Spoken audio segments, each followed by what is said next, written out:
Assalamualaikum warahmatullahi wabarakatuh. Selamat pagi, Bapak Ibu penilai dalam sertifikasi dosen gelombang 1 2025. Perkenalkan, saya Indrawan Firdausi adalah salah satu dosen tetap pada program studi Ekonomi Pembangunan Universitas Jenderal Sudirman. Perkenankan saya pada kesempatan hari ini untuk membahas dan menunjukkan salah satu mata kuliah yang saya ampu untuk melengkapi persyaratan dalam pengajuan sertifikasi dosen, yaitu pernyataan diri dosen dalam unjuk kerja Tridharma Perguruan Tinggi atau yang disingkat dengan PDD UKT-PT dalam bidang pengajaran. Dalam kesempatan ini, mata kuliah yang akan saya gunakan dalam pembelajaran adalah Ekonomika Makro 2. Mata kuliah ini merupakan salah satu mata kuliah inti dalam program studi Ekonomi Pembangunan yang berfokus pada ekspor dan impor dan investasi, teori ekonomi makro, dan Mundell Fleming. Nah, mata kuliah ini merupakan mata kuliah lanjutan dari mata kuliah Ekonomika Makro yang lebih berfokus pada beberapa hal. Contohnya, pertumbuhan ekonomi jangka panjang, analisis model untuk perekonomian terbuka, inflasi dan pengangguran, fluktuasi ekonomi, teori konsumsi dan teori investasi, kebijakan stabilisasi, utang pemerintah, dan defisit anggaran negara. Untuk mata kuliah ini terdiri dari 3 SKS dan disampaikan dengan metode DIA atau Deliver, Interaction, dan Assessment yang dilakukan dalam kegiatan perkuliahan secara offline. Adapun pengampu mata kuliah ini terdiri dari saya sendiri, yaitu Indrawan Firdausi, dengan partner saya, Pak Arin Toko. Adapun sumber referensi yang digunakan pada mata kuliah ini terdiri dari sumber utama dan sumber dari artikel ilmiah. Yang pertama, sumber utama berupa buku dari George Mankiw, Macroeconomics. Kemudian yang kedua ada David Romer, yaitu Advanced Macroeconomics. Dan yang ketiga adalah Paul Wells Robin, yaitu Macroeconomic 4th Edition. Kemudian, untuk artikel ilmiah merupakan artikel penulisan saya dan Pak Arin yang terpublikasi pada Sinta 4, yang berjudul dengan Determinant of Inflation in Indonesia, Do Change in World Oil Price Matter? Dan yang kedua adalah How Government Internal Control System Supporting Regional Development Goals, yaitu Empirical Evidence from the Internal Control System in Indonesia. Adapun CPL dari mata kuliah ini terdiri dari 4 poin. Yang pertama, mampu menekankan pemikiran logis, kritis, sistematis, dan inovatif dalam konteks pengembangan atau implementasi ilmu pengetahuan dan teknologi yang memperhatikan dan menerapkan nilai humaniora yang sesuai dengan bidang keahliannya. Yang kedua, menguasai konsep dasar ilmu ekonomi dan bisnis, serta menguasai konsep dalam pemecahan masalah, serta pengambilan keputusan. Yang ketiga, mampu mengaplikasikan dan mengembangkan keahlian dalam bidang ilmu ekonomi.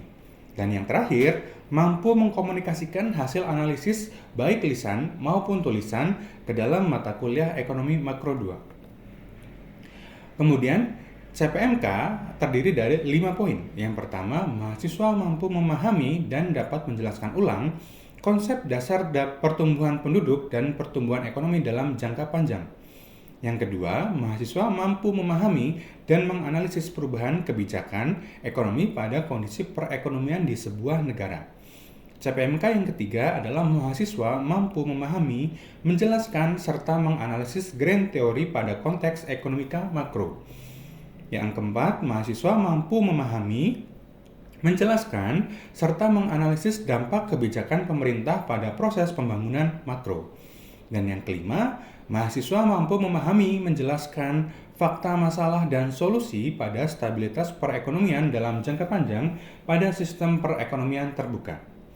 Adapun bobot penilaian untuk mata kuliah ini berupa 5 assessment. Yang pertama ada tugas dengan bobot 25%, presentasi dengan bobot 15%, kuis dengan bobot 10%, ujian tengah semester dengan bobot 25%, ujian akhir semester dengan bobot 25%, sehingga bobot dari keseluruhan penilaian bernilai 100%. Demikian informasi yang dapat saya sampaikan terkait mata kuliah Ekonomika Makro 2 untuk mahasiswa S1 Ekonomi Pembangunan Universitas Jenderal Sudirman yang saya laksanakan secara tatap muka di ruang kelas. Berikut selanjutnya akan saya sediakan terkait cuplikan bagaimana saya mengajar dalam proses pembelajaran tersebut. Selamat menyaksikan. Oke, Assalamualaikum warahmatullahi wabarakatuh. Waalaikumsalam warahmatullahi wabarakatuh. Selamat pagi teman-teman semuanya. Gimana kabar ini? Alhamdulillah baik semua. Oke, bertemu lagi ya dengan saya Indrawan Firdausi, dosen Ekonomi Pembangunan yang sekarang dipercaya oleh jurusan untuk mengampu mata kuliah Ekonomika Makro 2. Tapi untuk memulai mata kuliah kita pada hari ini, kita berdoa sesuai kepercayaan kita masing-masing. Berdoa, dipersilakan.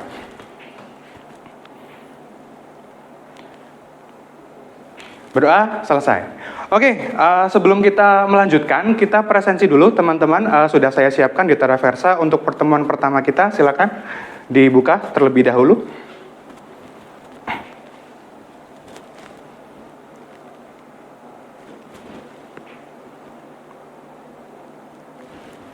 Oke, sudah? Sudah. Oke. Kita bertemu lagi di Ekonomika Makro 2. Ekonomika Makro 2 itu merupakan mata kuliah lanjutan dari Ekonomika Makro 1. Nah, teman-teman ingat nggak apa sih dulu kita mempelajari apa ya ketika Ekonomika Makro 1? Konsumsi, investasi, inflasi, dan banyak hal lagi ya. Nah, pada mata kuliah Ekonomika Makro 2 ini kita akan berfokus pada 10 hal. Yang pertama itu ada pertumbuhan ekonomi jangka panjang, yang kedua ada model perekonomian terbuka, yang ketiga ada perilaku jangka pendek, kemudian yang ketiga ada inflasi dan pengangguran yang melanjutkan dari Ekonomika Makro 1, kemudian ada fluktuasi ekonomi. Dan kemudian kita mengulang kembali teori konsumsi dan teori investasi yang lebih advance. Kemudian yang akhirnya kita akan berfokus pada kebijakan stabilisasi yang dimana di situ membahas utang pemerintah, bagaimana negara surplus dan kawan-kawannya seperti itu. Nah, kemudian ini adalah referensi yang akan kita gunakan selama 1 semester ini, yang dimana bukunya kita ada 3, yang keduanya ada alternatif. Yang pertama adalah milik bukunya Menkyu.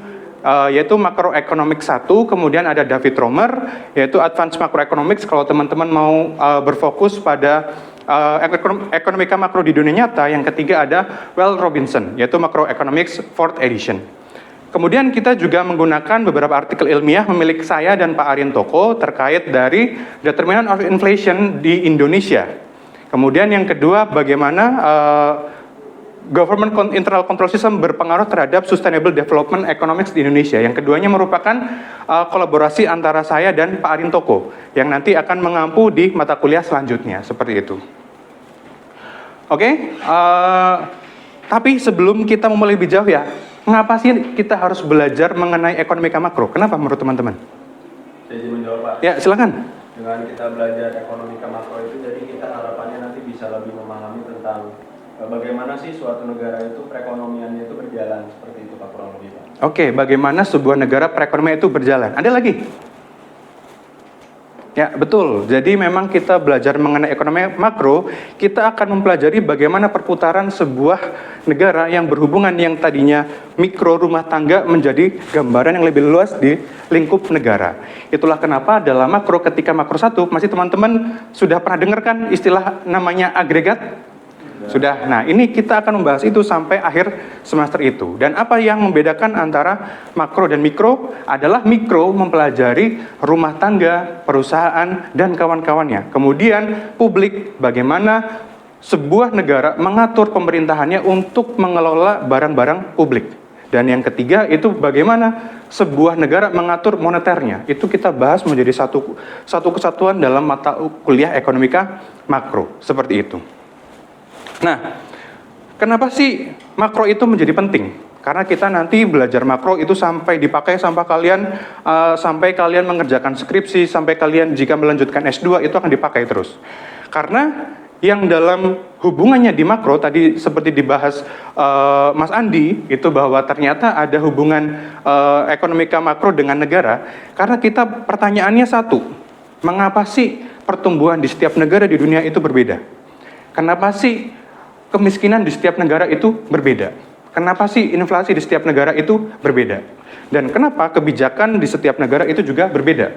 Emang kalau satu kebijakan itu nasibnya akan sama? Kan belum tentu. Nah, itulah kenapa kita harus belajar ekonomika makro. Nah, dengan melihat itu, kita bisa menemukan satu hal yang lainnya antara negara. Ternyata ada perbedaan nih antara satu fakta dan satu teori. Kita percaya nih bahwa dulu di ekonomika makro kita membahas bahwa ternyata supaya sebuah tenaga kerja itu bekerja lebih optimal adalah kenaikan upah. Kita membuat insentif yang lebih tinggi.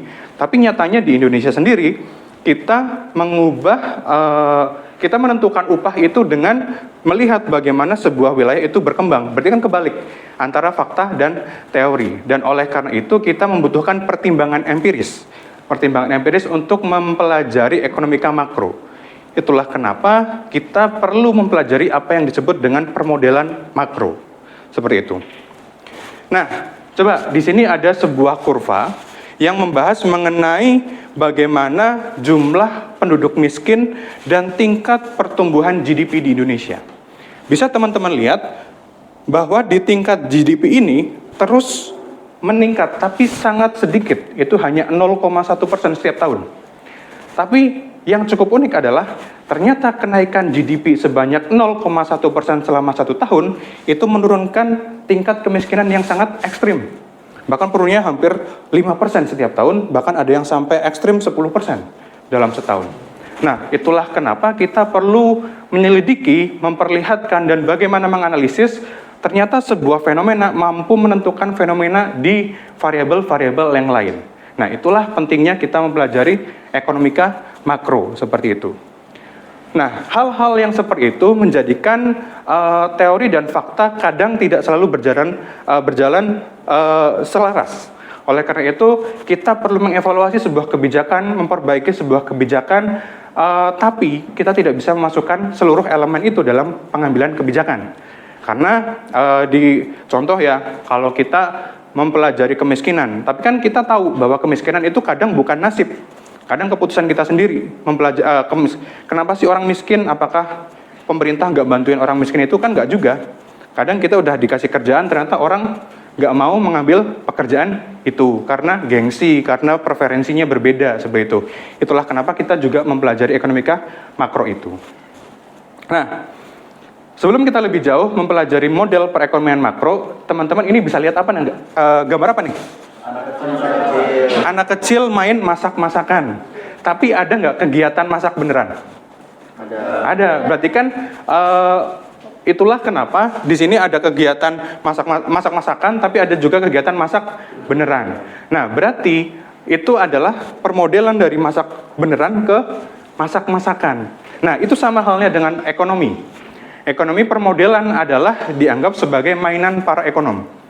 Memasukkan sesuatu yang kompleks di dunia nyata ke dalam satu bentuk matematika sederhana.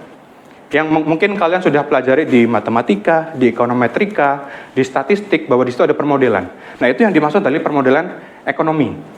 Nah, yang dimana permodelan itu adalah menggambarkan miniatur dunia yang sangat kompleks menjadi fungsi yang sederhana. Kemudian ekonom itu membuat permodelan itu untuk memahami dunia dengan cara gimana? Cara meramalkan. Meramalkannya gimana? Dengan melihat ke belakang apa yang terjadi ketika kita melakukan ini, yang disebut dengan regresi. Itu yang nanti kalian akan pelajari di mata kuliah ekonometrik atau statistik, atau nanti ada ekonometrika 2 seperti itu.